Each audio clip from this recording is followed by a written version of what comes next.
Hello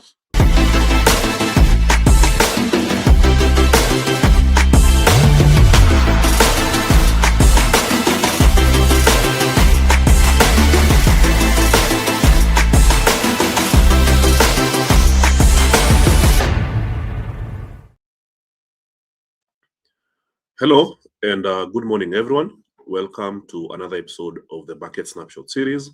My name is Rufus Kamau, Markets Analyst at FXPesa. So, as always, remember that this session does not constitute of any form of investment advice. It's not a recommendation to trade, so you should always do your own due diligence.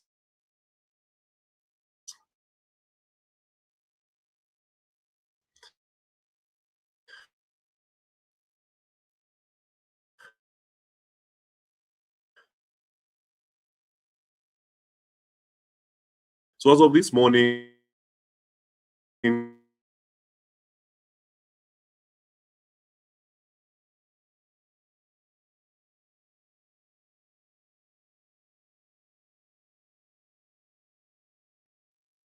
I may have lost my section. Thank you for joining. Eventful, I would say.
Yeah, I think we are back. So I had to switch my connection because the earlier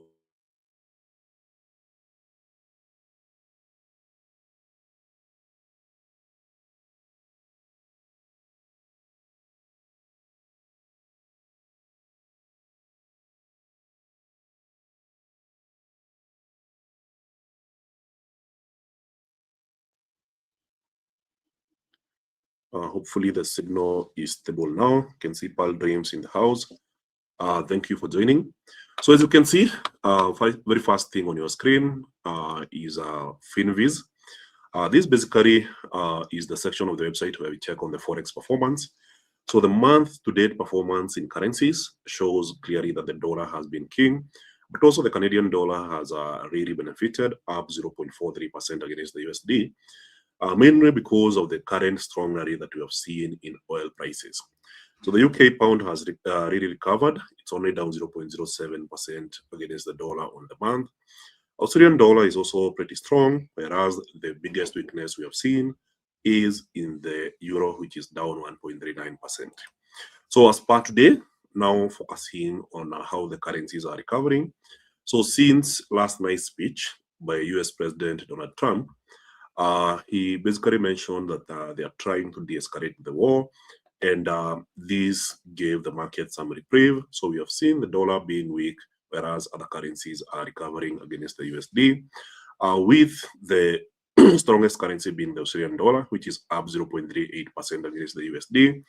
The UK pound is also doing really well in terms of recovery, up 0.29% as of this morning against the US dollar. So other than that, there's also the stock market side. And as you can see, as per yesterday, the US stock market was pretty positive, mostly in the green. And also, if you look at the 1 week performance, then you'd notice that tech has really recovered, whereas other sectors, including industrials, have taken a big hit. The consumer defensive side has also taken a big hit, insurance, and so on. But then computer hardware stocks have been doing well over the past week. Software applications have been well, semiconductors as well as the tech sector have all been doing well, including the consumer cyclical sector. So banking sector hasn't been doing really well over the past week. And now, if you look at the year-to-date performance, I'm trying to get the year-to-date. Yeah. Then you'd notice that there has been some form of rotation, with a lot of investors preferring to go the energy sector way. The entire energy sector is doing really well. So higher oil prices means also higher demand for these stocks. So if you look at ExxonMobil, which is up 24%, you look at Chevron, which is up 23%, ConocoPhillips 25%. So on average, these stocks are ranging between 20 and 30%. With some of them moving as high as 87% for Texas Pacific Land Corporation. So there has been out of rotation moving into industrials, energy, utilities, basically a bet on safety.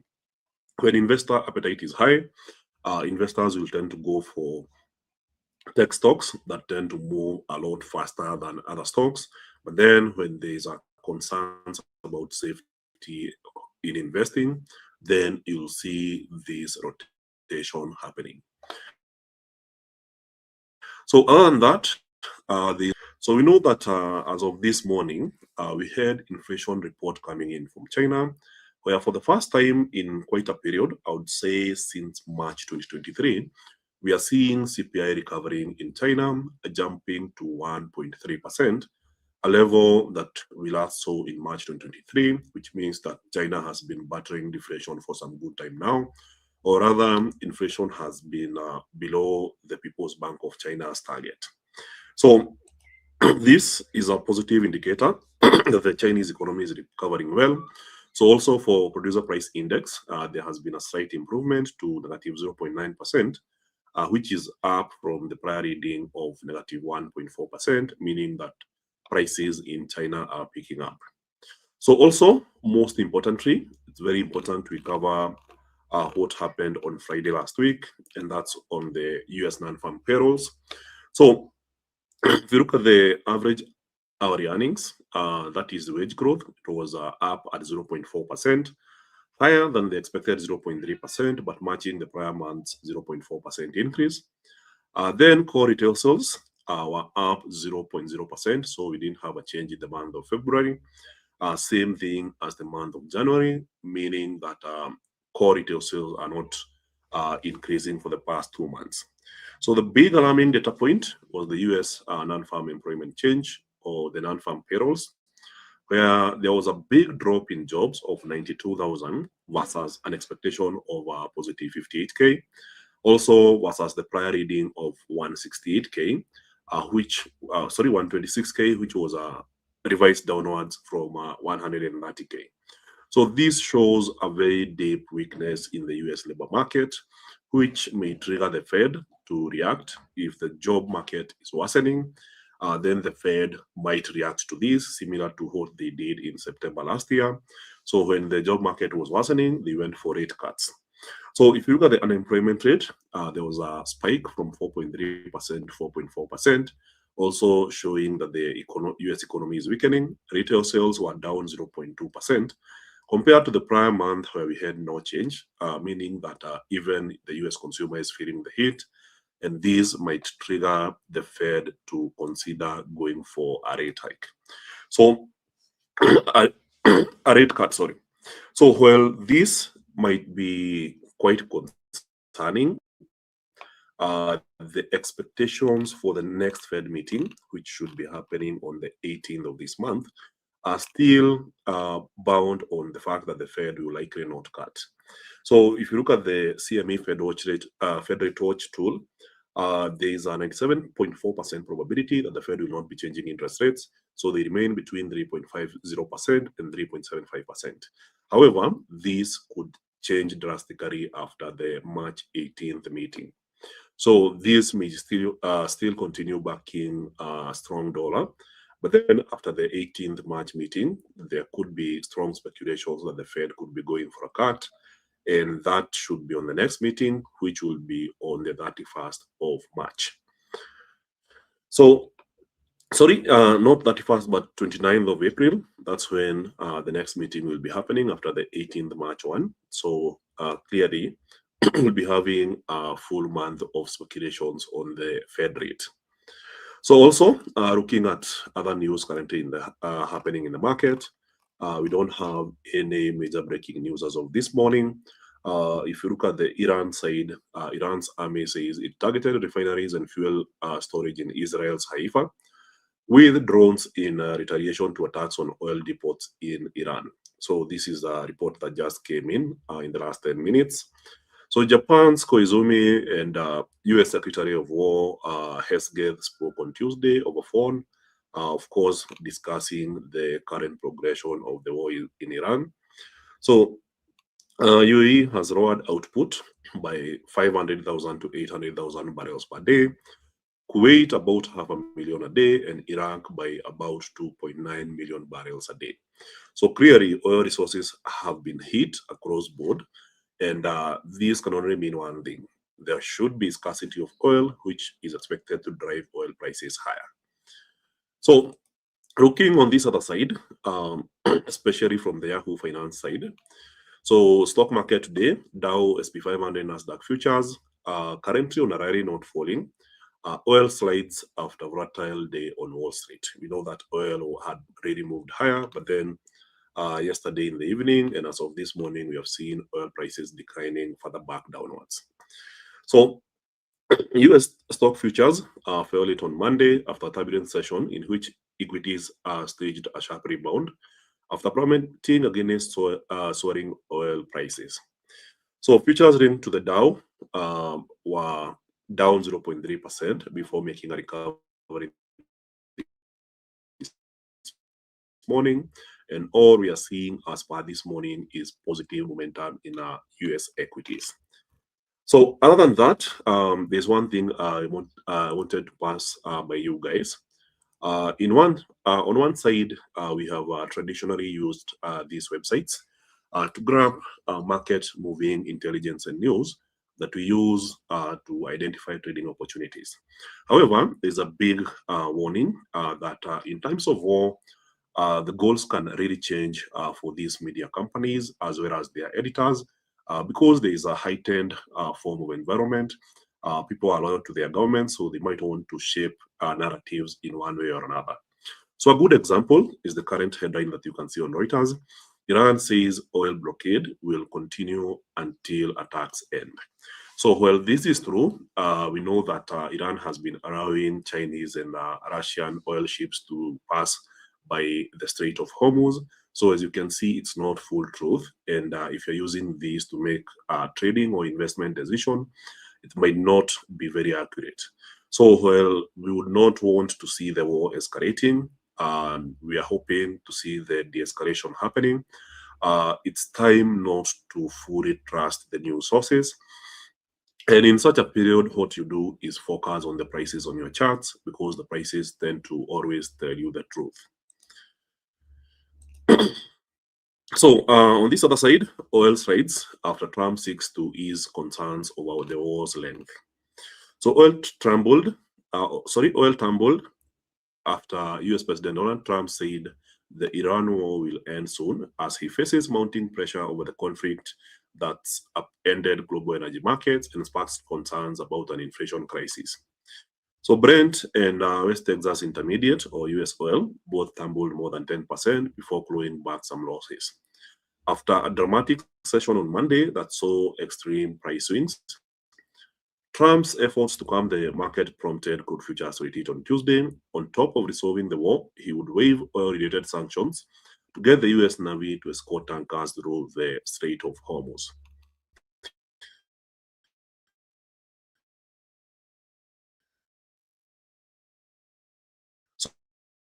So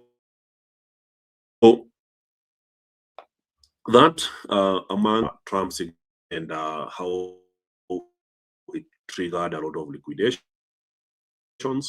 So whenever there is a lot of liquidations happening in the market, even though the gold or gold is used as a safe haven, during periods of liquidation,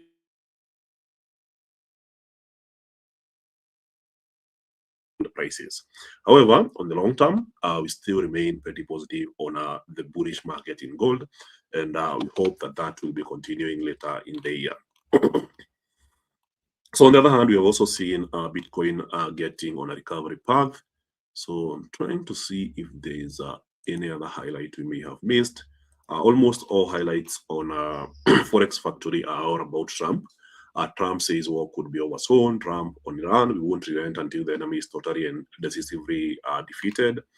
Trump called Putin to talk about Iran and Ukraine, and you can already see how expensive this has become, especially considering that it's causing, I would say, a lot of problems in the local US economy, mainly because there is a lot of division between whether this war is justified or not.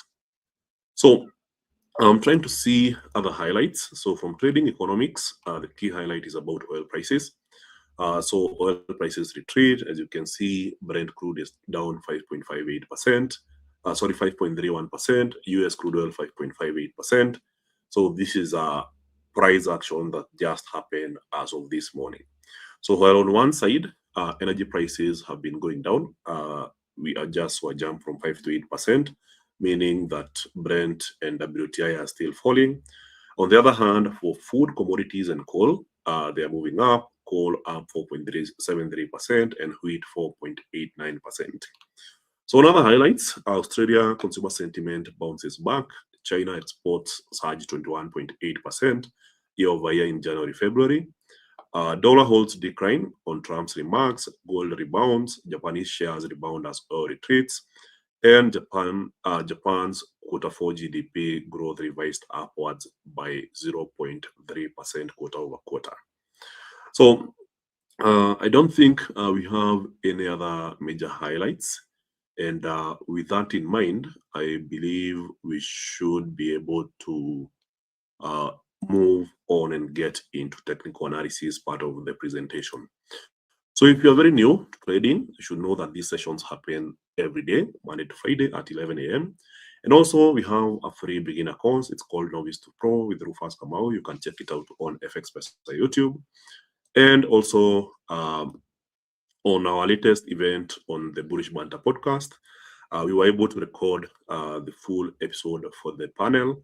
And now that the episode is up, feel free to check it out, especially on the topics of the KPC or the Kenya Pipeline IPO debate, the current boom in the Nairobi Securities Exchange, the future of crypto in Kenya, among many other trading and investment topics that were covered.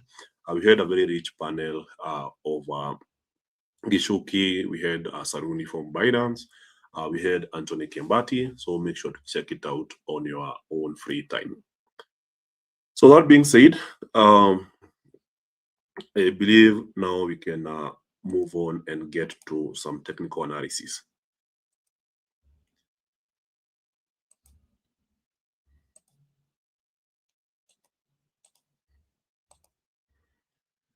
So this is called the MetaTrader 5 trading application. It's the app that we use for trading.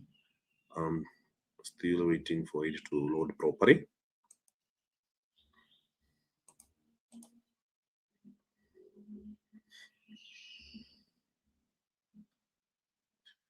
So you can already see some questions are streaming in. Thank you, Knight, for raising this question. So in regards to the recent surge in US oil prices, do we expect to see a rise in US inflation, and would it affect the interest rate decision by the Fed? So while the war is not yet protracted yet, everyone is hoping that the war will end in the near future. If we see a persistent increase in oil prices, let's say over the next 3 months, then that is bound to hit the US economy harsh. And by harsh, it means that consumer prices could be moving up. So on this other side, there is the question of whether the various countries in the Gulf will be able to replace their oil infrastructure fast enough or in time in order to cover the current shortages. So as long as we continue seeing bombing happening across different countries in the Gulf, We know the oil infrastructure is not something you'll be able to just switch on tomorrow. So these shortages might be a bit sticky in the market, and being sticky means that consumer prices will be on the rise. And as a result, it could create an uptick in US inflation.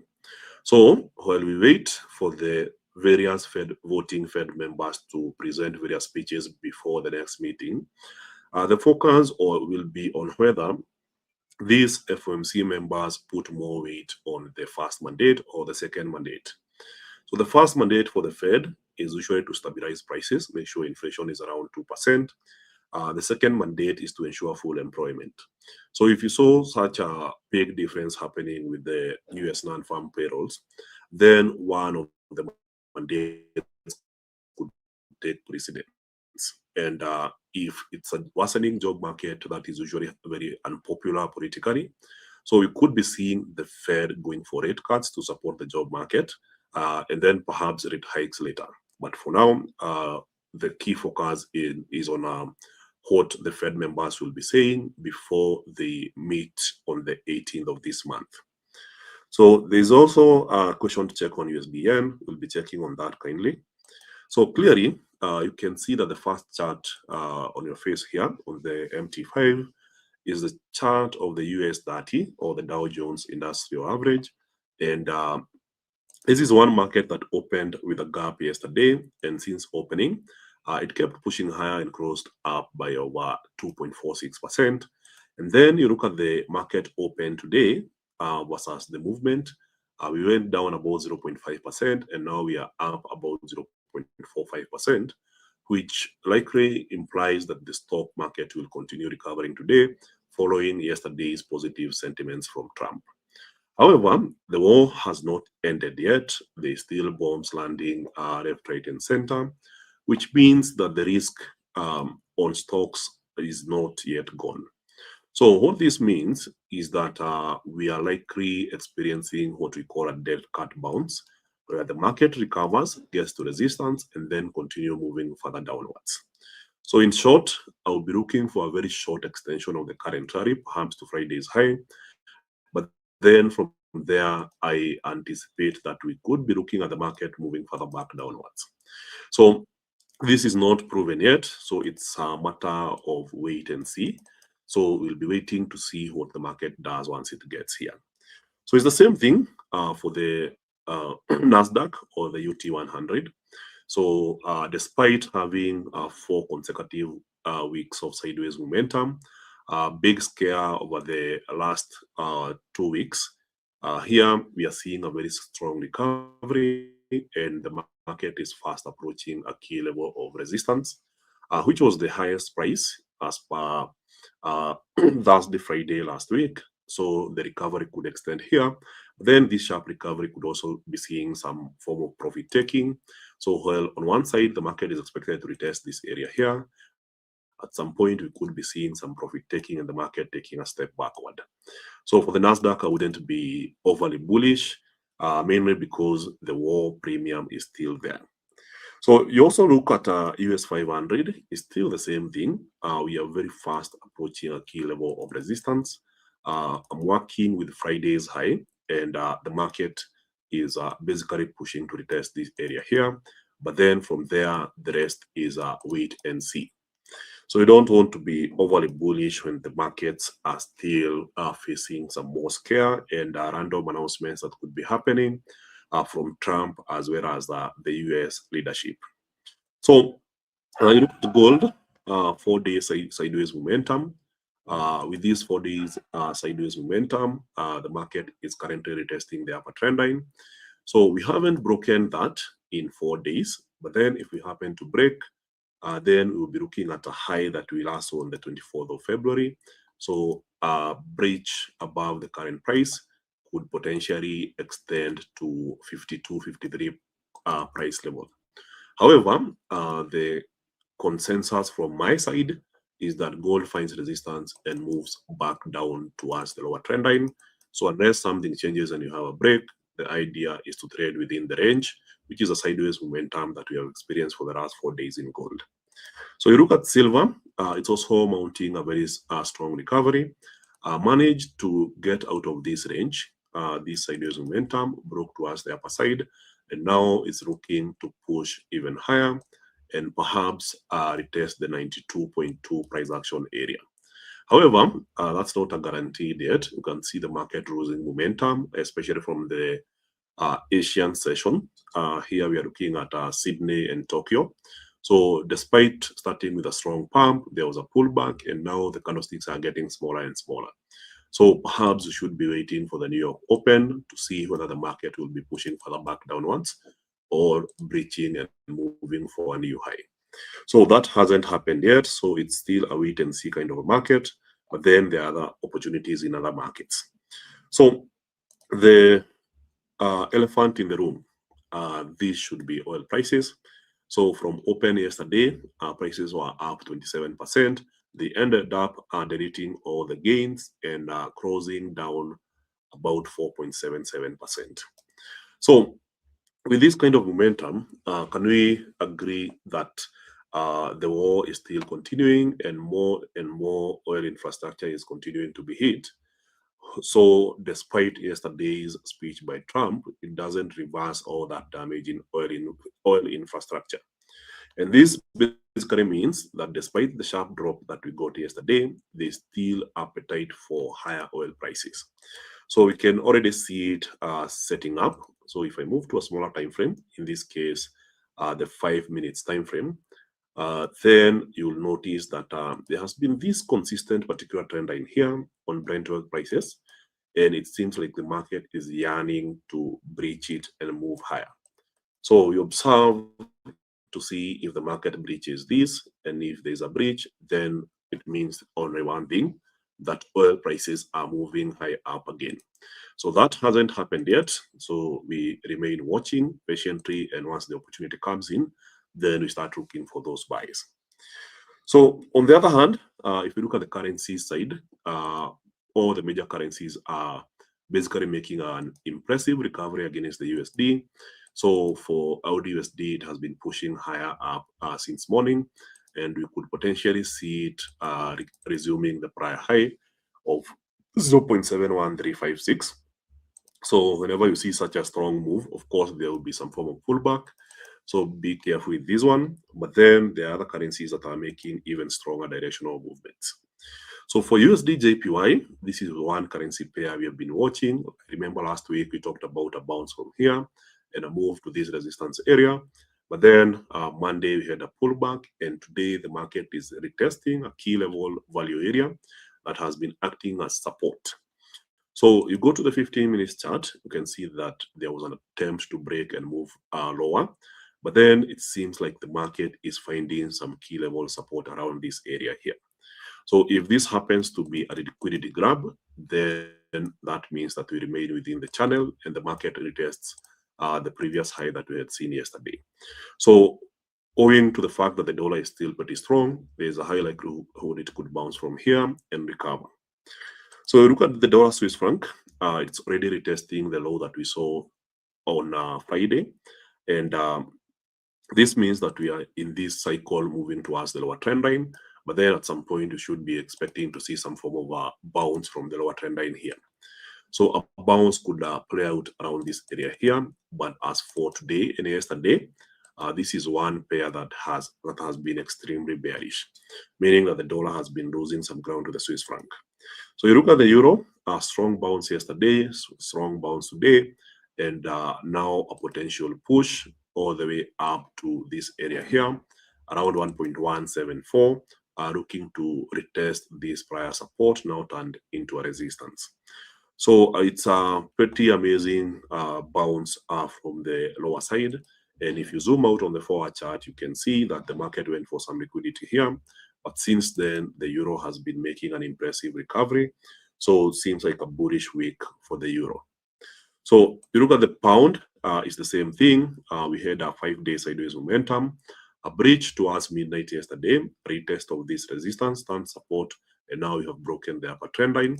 So you look at the forward time frame, we haven't broken this in 5 weeks, and now the pound has breached that level, which implies a likelihood of moving even higher.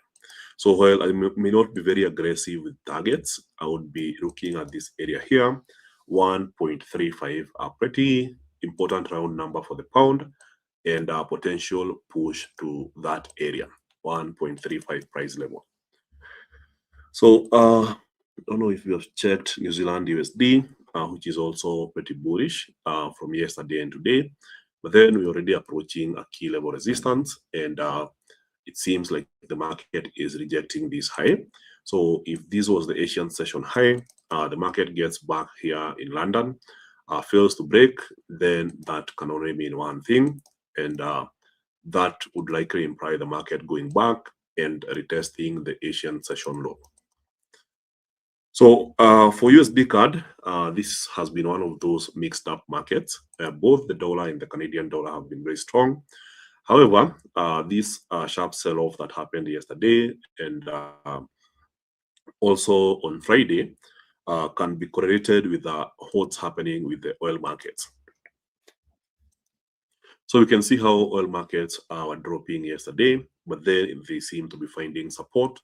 And as the oil markets find support, also the Canadian dollar is expected to find some level of support.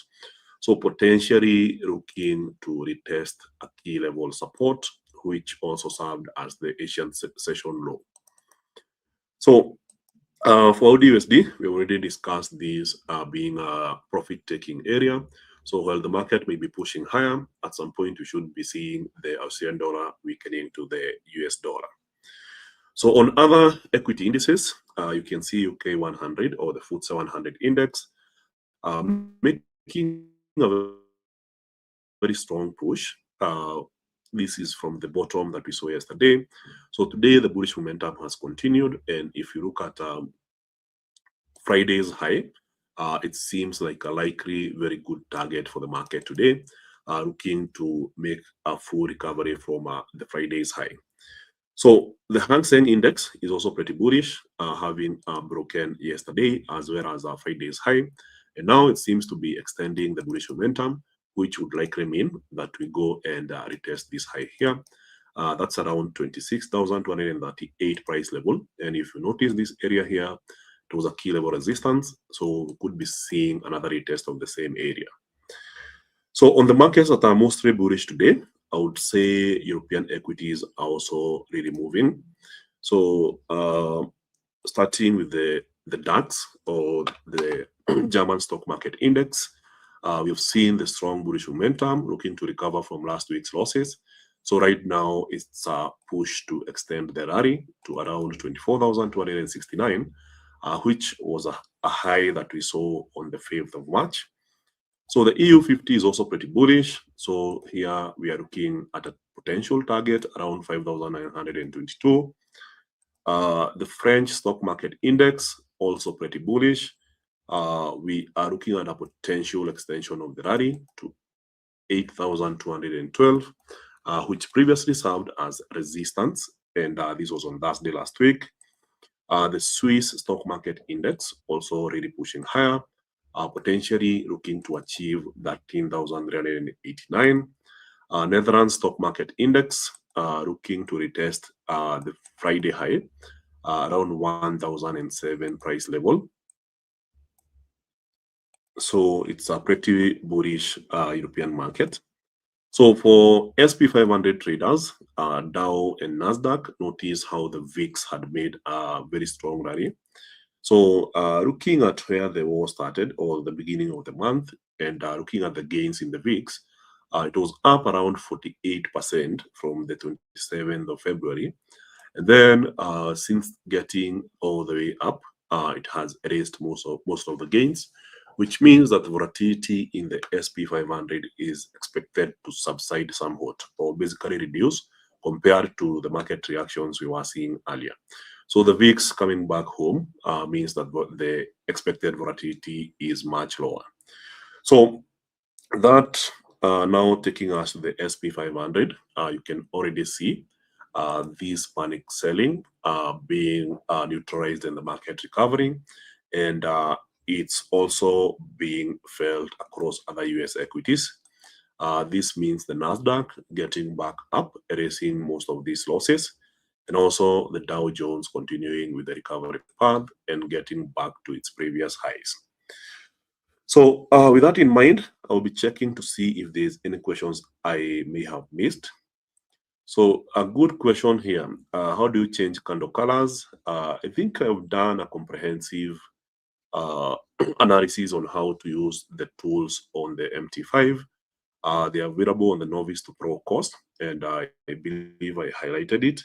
But it's pretty simple. You just right click your chart, you go to properties, and then from here, you're able to customize. You can go to colors and then change the bull, bar up, bar down, bull candle, bear candle, and then from there, you'll have the colors that you desire on your charts.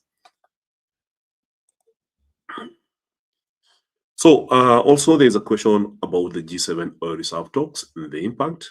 So most countries were not prepared for a heightened war between the US, Israel, and Iran. Most countries were not prepared for strikes on oil infrastructure. So some countries like Australia and Japan have a very limited amount of oil reserves to run their economies. And now they are rushing through everything to find alternatives.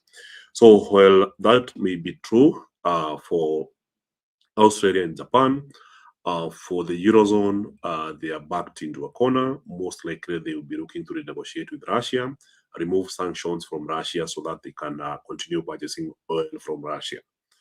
So the US allowed India to resume Russian oil purchases. So the sanctions were removed. So some of these countries are already ahead of the game because without oil, there is nowhere the global economy could go. So while some countries are really trying to find a fix, Iran is continuing to strike multiple countries and their oil infrastructure. So the shortage cannot be assumed. And with oil infrastructure, it's not something that you just switch on and off within a day. So, of course, in the near term, let's say 1 to 3 months, there should be some form of global shortage, which is expected to keep oil prices elevated. So, good question here. Do you offer free classes? Yes, we do at FXPesa. We have an academy. We do Zoom classes. So make sure to check out our socials, especially if you check FXPesa on IG as well as on TikTok. Check the link in bio. You'll find a place to register for the Zoom classes. You can also find that on fxpesa.com website. So I'm trying to check if there's any other question I may have missed.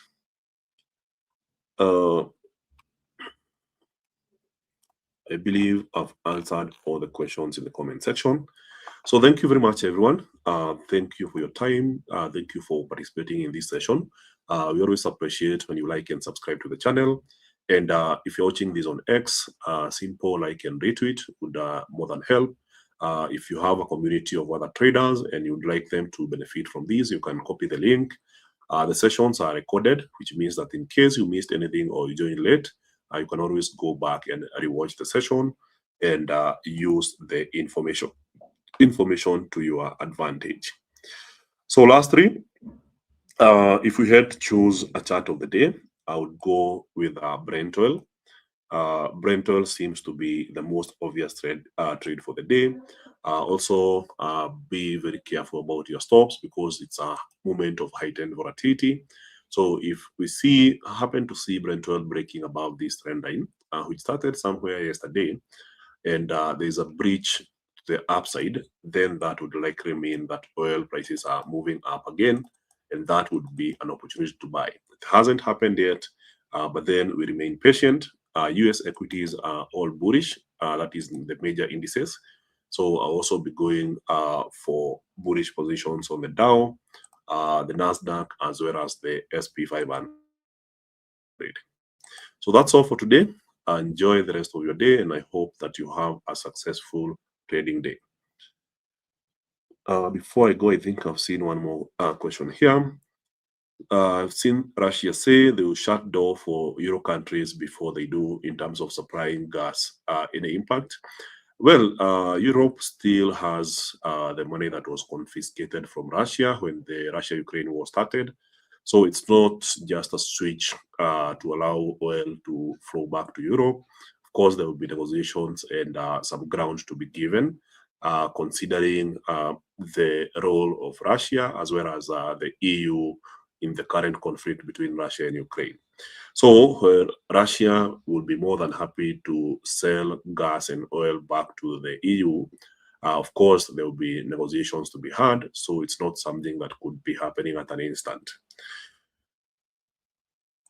Good question. Can I use FXPesa if I'm out of the country? Yes, we are operational in very many countries, including the Middle East, Africa.